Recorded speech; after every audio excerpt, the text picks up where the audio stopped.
The need to rescue people from local hiking trails is an all too common occurrence. But should they have to pay for being rescued? KITV4's Tom George has that story. I didn't want to believe it. It's a hard thing to accept. Friends remembering Jason Gardelis, the Indiana man who fell to his death at Olomana, a tragic reminder just how dangerous trails can be. And no matter how safe, how experienced you are, accidents can happen.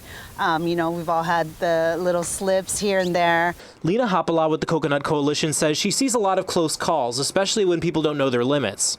It looks like they're going into something that they were definitely unsure about, and they didn't do their research, or they think it's not as hard as it is. Just take Coco Head here, for example. If you look at the reviews online, you know it's probably a pretty tough hike, but that really doesn't do it justice. Until you come here in person and you see this, a lot of people realize it's a lot harder than they thought. I took my time, a lot of breaks, and a lot of water. I thought maybe I shouldn't go all the way up because it was pretty challenging.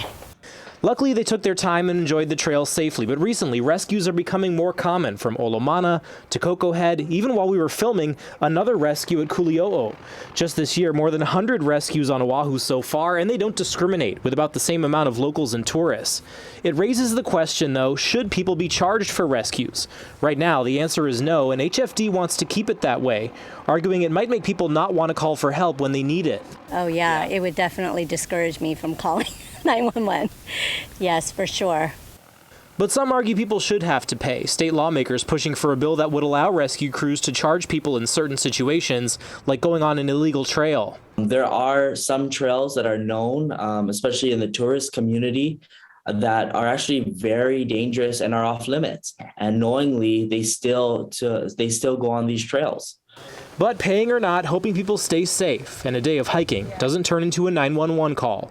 Tom George, KTV4, Island News.